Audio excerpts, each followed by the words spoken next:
Today on Locked On A's, we are talking about the NLDS. That sounds wild if you're expecting some A's talk, but to me, Locked On A's is breaking down baseball, analyzing it as best we can, and preparing you guys for what you're about to watch. That's Locked On A's to me, so let's get into it. I'm very excited. I love playoff baseball, even if the A's aren't in it. So let's talk about the NLDS today.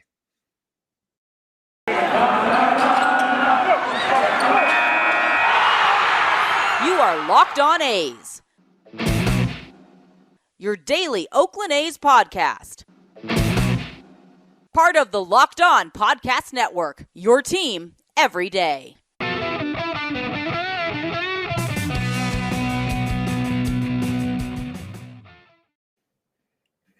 How's it going, A's fans, and welcome to episode 363 of the Locked On A's podcast, part of the Locked On Podcast Network, your team every day. I'm your host, noted baseball fan, Jason Burke, and on today's episode, we are talking about the NLDS. I did my research. I have some predictions. Which players should you be keeping an eye out on? That's what we're doing today. I'm excited to tell you what I think is going to happen because I think that I'm right. I always think that I'm right. I'm not going to give you guys bad info. I'm not going to have hot takes. Here are the guys that I think are going to perform and what I think might happen in the NLDS. That's what we're going over today. So buckle in.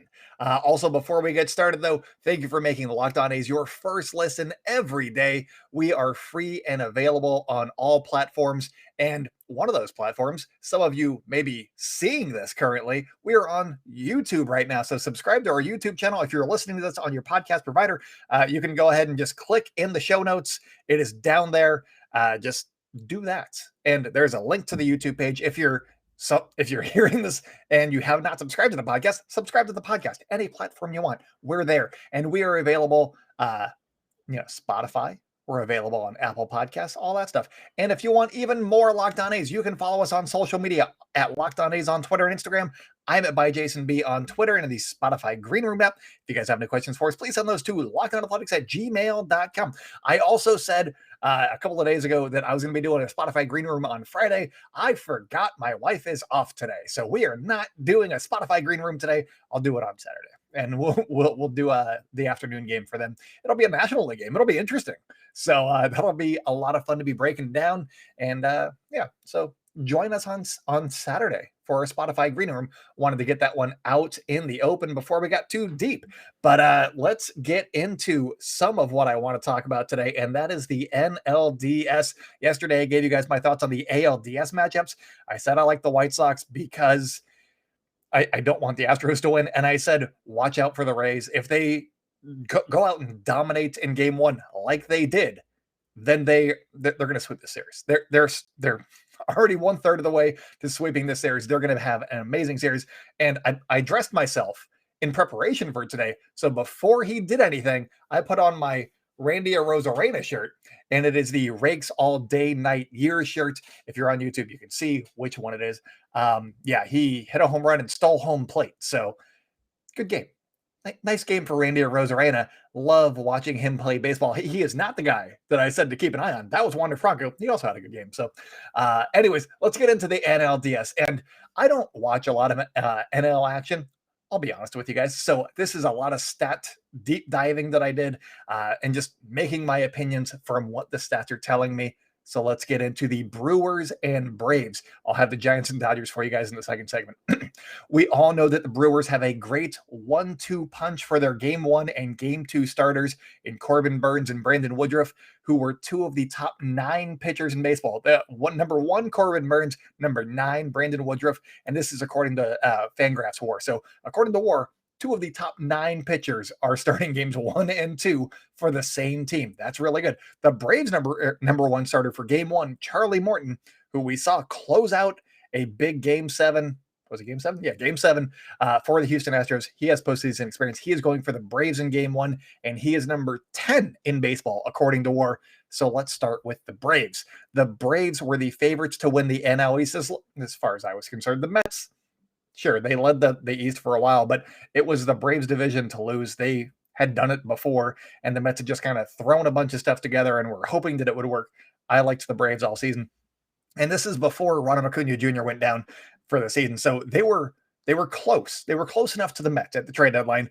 They revamped their outfield. They also lost Marcell Ozuna to some Trevor Bauer like stuff. So they were down two pretty decent outfielders, and they got Eddie Rosario, Jorge Soler, and Jock Peterson, who has had some big postseason moments at the deadline, and it was enough to get them to this spot in the NLDS. Atlanta has the reigning NL MVP in Freddy Freeman, and he hit 31 home runs while batting 300 with a 393 OBP on base. And so he's still really, really good. They got Freddy Freeman. I like watching Freddy Freeman. He's one of those quiet guys where if he played in New York, he'd be a god by now, but he plays for the Braves and people know him. He still wins MVPs. He's still fine. But the guy that I am keeping an eye on in this series is Austin Riley. He really had a big breakout season for Atlanta with 33 home runs. And while the 24-year-old is hitting 303 with a 367 on base, pretty good stats. He also has an 898 OPS. Again, very, very good season. It's a nice breakout season for Austin Riley, but there are two things that worry me when it comes to Austin Riley. The first is that his BABIP, or his batting average on balls in play, is 368. That is really, really high. He is not a speed demon. He's not D. Gordon, where he's going to be legging out a bunch of singles. That's not his game. So that seems really, really high for the kind of hitter that he is.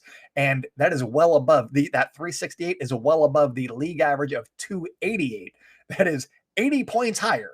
So you would think there would be some regression to the mean. Maybe it comes next season. Maybe it comes in the playoffs. That's my number one thing with Austin Riley is how much luck is being deployed in this one, and how much can we trust those Sterling numbers after 2 seasons of hitting roughly 235? That has me raising a little bit of an eyebrow. The other thing that I see is that he can be prone to strikeouts at times. From the middle of September, which is, I just picked September 15th as the middle of September. It was a random date, and then the stats told me this. So I'm not trying to, make the stats look one way or another. I just picked this date, and I was like, oh, that's something that stood out. He hit 361 with 4 home runs, 18 runs scored, and 14 RBI. That's a pretty good stat line for roughly 2 weeks, slightly 17 games, something like that. Those are really great numbers. But during that same span, he also had a BABIP of 512, which is really high. That is extremely high. That's a lot of luck being concentrated into roughly 2 weeks. And he was striking out at a 35% clip. The Brewers pitching staff is going to be a new challenge for him. And does he step up to that challenge? That is what I am looking for. If he can keep raking, that's got to be good news for the Braves. But if these strikeout pitchers that the Brewers have can get him just walking back to the dugout, then I think that the Braves could be in a little bit of trouble. As for the Brewers, I started reading the other paragraph, the one that I just read you. Back to the Brewers now. They're going to basically go as far as their pitching will allow them. Their starters on the season had a cumulative ERA of 3.13, which is the second best in baseball. They are built around pitching. Their starters are fantastic.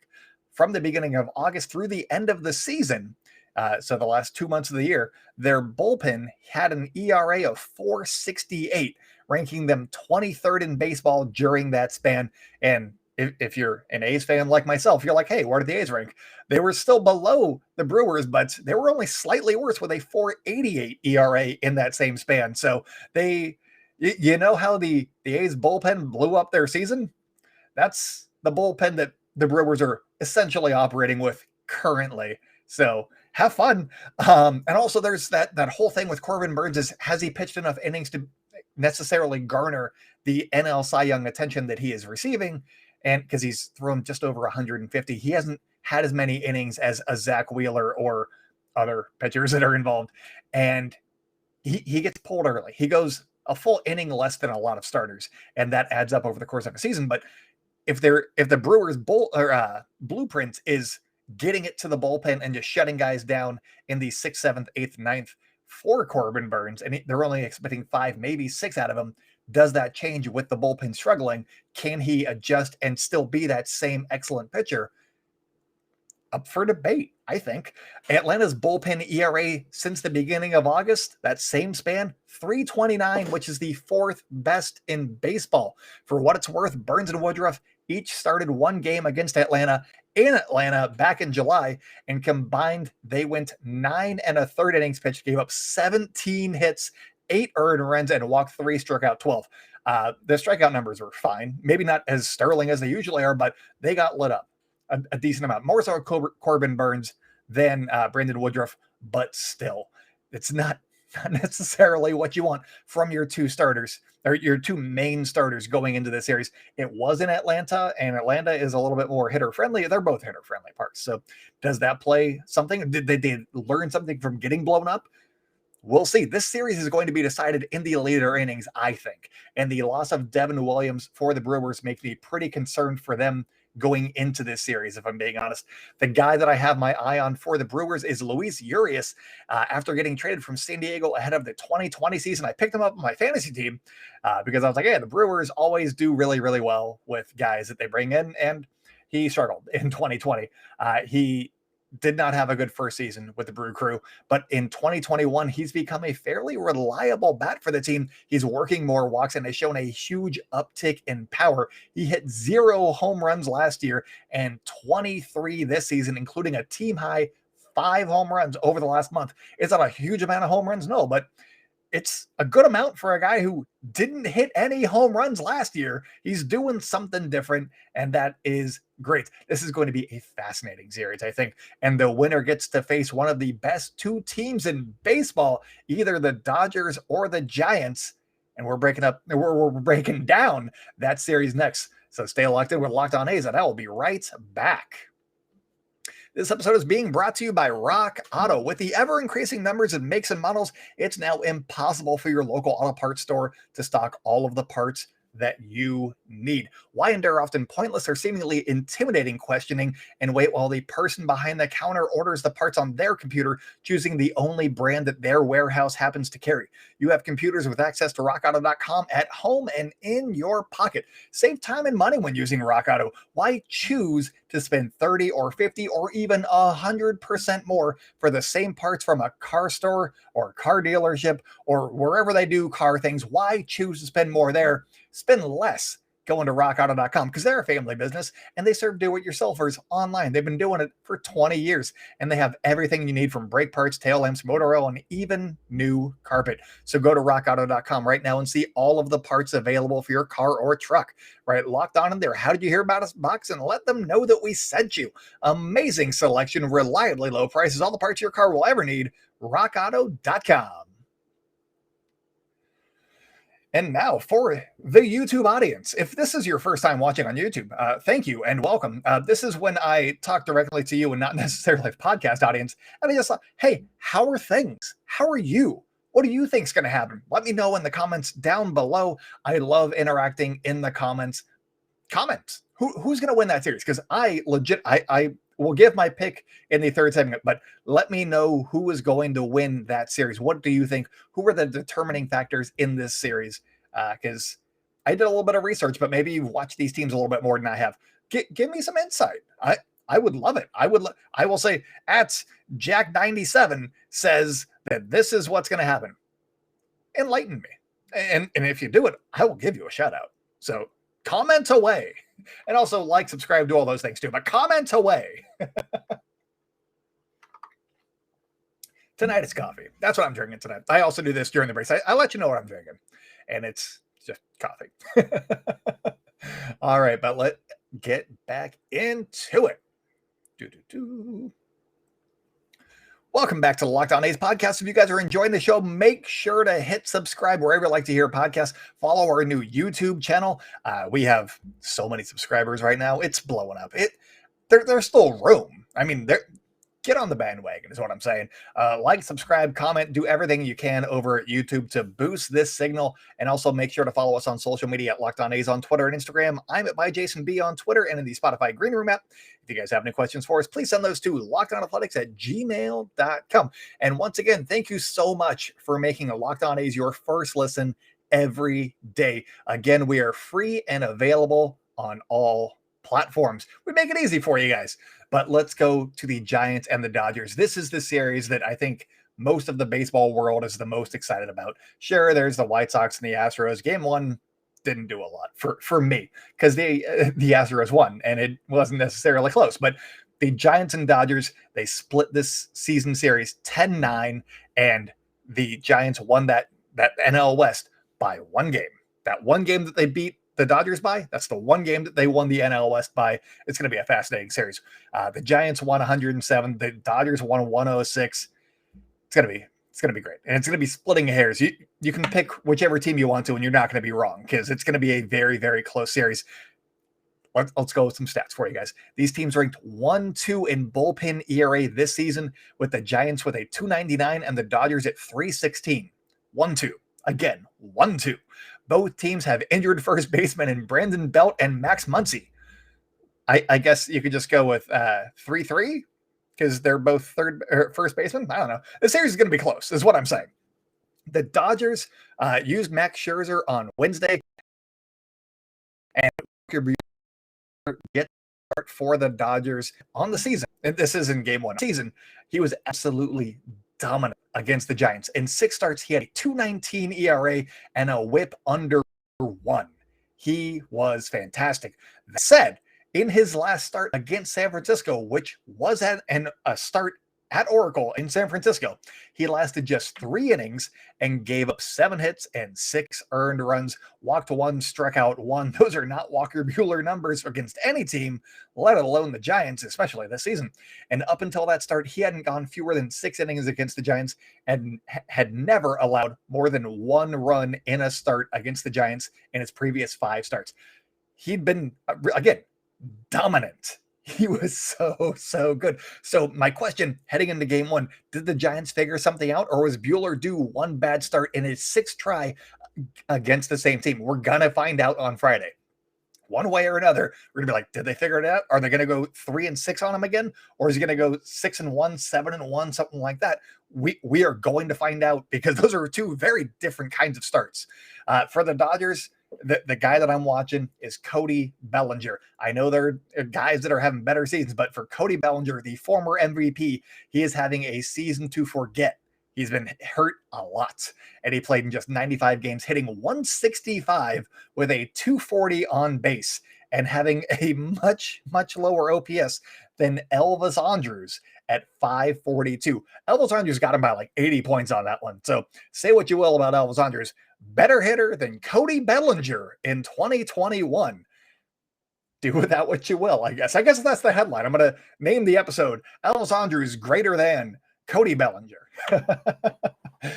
Anyways, the Giants owned him this season. He hit 0-42 against the San Francisco Giants with a 148 on base, but the postseason is a different beast. It's a new season, as they like to tell us on the broadcast. So far, this postseason, this new season, he's 1 for 2. That's a 500 batting average with 2 stolen bases off of Yadier Molina. If Bellinger starts to return to MVP form, gets a whiff, just a couple of games of MVP form, that would be a huge boost for the Los Angeles Dodgers, who just lost their best hitter of the season in Max Muncy.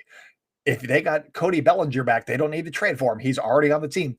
That would be a huge boost to the Dodgers, I think. For the Giants, we need to stop being surprised. They won 107 games, and that is not a fluke. We can stop with the, how are they doing it? This is so weird. They're winning the way that they always do, with pitching and clutch hitting. I'm going to not really talk about the pitching. I will talk a little bit about clutch hitting, but before I do, let's talk about Brandon Crawford, who at age 34 is having an MVP caliber season after batting a career high 298 with a career high 373 on base, which led to a career high 139 WRC plus, 39% better than league average.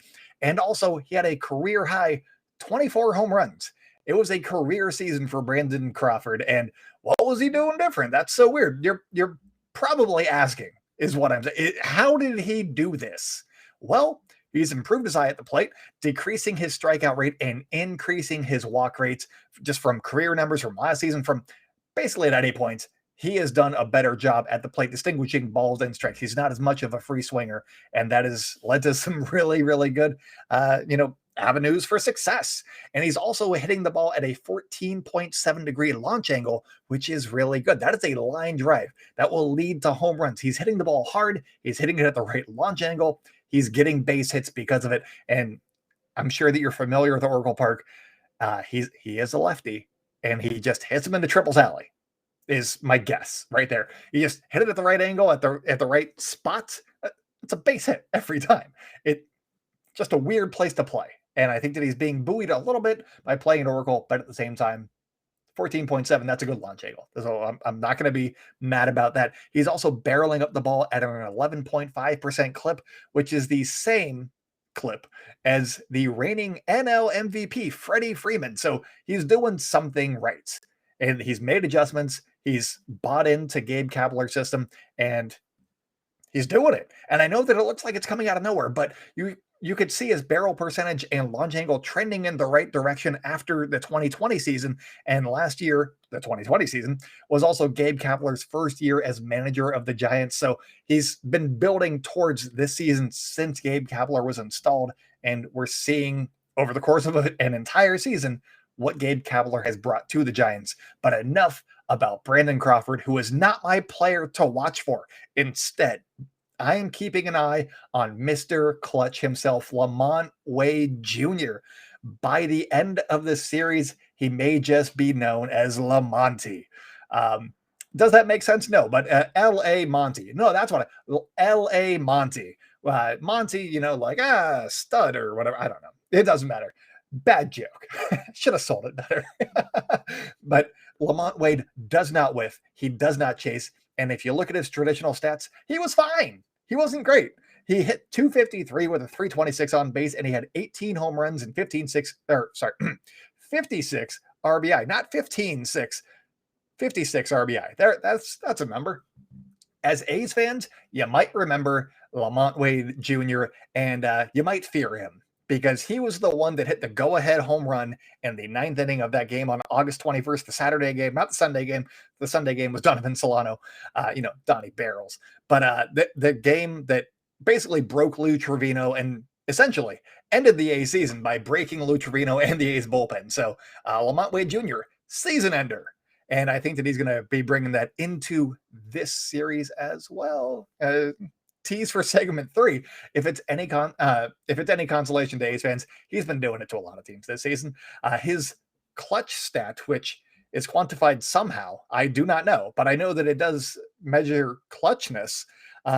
It is on Fangraphs, and it ranks all the players by when they get their hits and how clutch they are. And he was number 1 in baseball this season by a very, very wide margin. The second place hitter on the clutch stats list is Jacob Stallings of the Pittsburgh Pirates, and he is closer to 9th place than he is to Lamont Wade Jr. at first. That is how clutch Lamont Wade Jr. was. He was so much more clutch than anybody else ever clutched. So Lamont Wade Jr. is the guy that I am keeping my eye on. 9th place just also happens to be Jed Lowry. So that's the A's talk for today. Is Lamont Wade Jr. broke the A's, and Jed Lowry was the 9th most clutch person. So locked on A's. Gotcha. Anyways, coming up, I'm giving my series predictions. So stay locked in with Locked On A's, and I will be right back. We're back and better than ever. All eyes are on the gridiron as teams are back for another football season. As always, BetOnline is your number 1 spot for all pro and college football action this season. With a new updated site and interface, even more odds, props, and contests, BetOnline continues to be the number 1 source for everything football. Head on over to the website or use your mobile device to sign up today and receive a 50% welcome bonus on your first deposit. Don't forget to use our promo code Locked On to receive your bonus. The promo code, if you haven't listened this week, the promo code changed. It is now Locked On. You're getting a 50% bonus. It is fantastic. Go to BetOnline, type in Locked On, and you will get a 50% welcome bonus. It's definitely worth it. And they got you covered from football to basketball to boxing to playoff baseball if you like it, right down to your favorite Vegas casino games. Don't wait to take advantage of all the amazing offers available for the 2021 season. BetOnline is the fastest and easiest way to place a bet on all of your favorite sports, and that is why everybody says the BetOnline is where the game starts. That was fun. Got a quick third segment for you guys because just making predictions. Again, with this series, who do you think is going to win? Who's going to be the player that you are keeping an eye on? Let me know in the comments down below. Also, follow me right there by Jason B. That's me. I'm Jason Burke. Wasn't high enough. There you go. Jason, how do you stay so energetic? Coffee. All right, let's get back into this one. Wrap it up and put a bow on it. And hopefully I'm right about something here. That would be fantastic. And you will never hear the end of it. All right. Welcome back to the Locked On A's podcast. If you guys are enjoying the show, make sure to hit subscribe wherever you like to hear podcasts and also watch videos on YouTube. You could follow us on YouTube. The YouTube channel is great. We have lots of subscribers. Comment, like, subscribe. Do those things on YouTube. If you just want to do the audio only version, subscribe wherever you like to hear a podcast. You can also follow us on social media at Locked On A's on Twitter and Instagram. I'm at @ByJasonB on Twitter and the Spotify Green Room app. If you guys have any questions for us, please send those to lockedonathletics@gmail.com. But let's get into some series predictions. Who's going to win? Who's going to go home crying to their mothers or fathers? I'm not being genderist, but I think that both these series are going to be very, very interesting, is where I'm starting this. They're going to be very interesting because I don't know if there's necessarily a clear-cut winner in both. They could go either way. One bad bounce, and that could be it for somebody's offseason. It's going to be one bad pitch, one bad slider, or one bad fastball down the middle, or one mislocation. I think that that's what these series are going to come down to, quite honestly. That said, I think I'm taking the Braves in their series with the Brewers. It might be like a 4-game series. We'll see. I don't even know if this one's going to go 5, but if the Braves are going to win, I think they're going to do it in 4 or 3. We'll see. When I sat down to research the series, I was expecting to take the Brewers, partially because I like them more, but with Milwaukee's bullpen struggling late this season and their loss of Devin Williams, I think that the Braves already touching up Burns and Woodruff in their one matchup, and the Braves having Freddy Freeman, I'm going with Atlanta because they got Freddy Freeman. They got like one legitimate star who's actually producing, not Christian Yelich, who's been roughly league average all season. And I know that the Brewers got some other bats. They got Willie Adames. He's been pretty good, but I don't know that they have enough to keep up with some of the Braves guys who are. Eddie Rosario's been good. Jock Peterson is a postseason guy. He will hit a home run in a big spot if you give him a chance. So I think if pitching is kind of even, you got to like the Braves, I think. And the Braves 1-2 starters are also pretty good. Are they quite as good as Burns and Woodruff? Not necessarily, but the Braves already touched them up, so we'll see. But switching over, it's the Giants and Dodgers, and it pains me to say this, but I think that the Giants may end up winning this one. Do I want them to? No. I would like them to lose painfully. That's what I want. Maybe in the World Series. Maybe that's when they'll lose. Maybe the Kansas City Royals third base coach will send the runner and he'll make it beyond, what science says, and the Giants will throw it away. And that's how they lose Game 7. That's kind of what I'm hoping for at this point, because they've been really, really good, and I really want them to not win. That'd be great.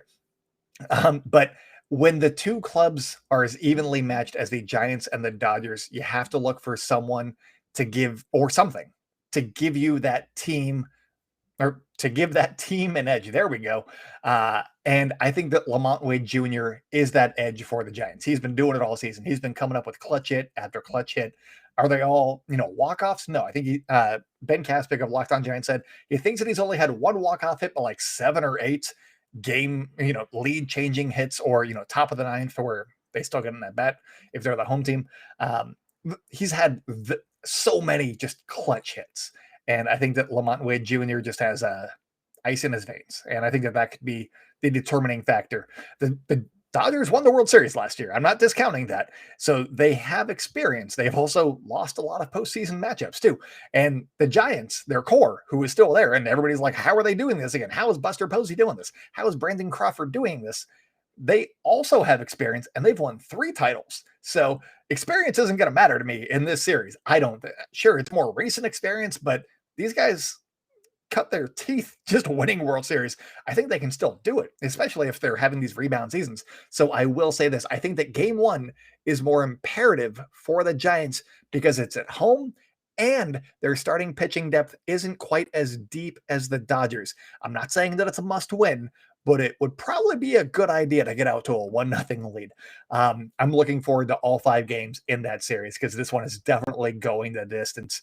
Who's going to sweep that series? Nobody. Nobody's going to sweep.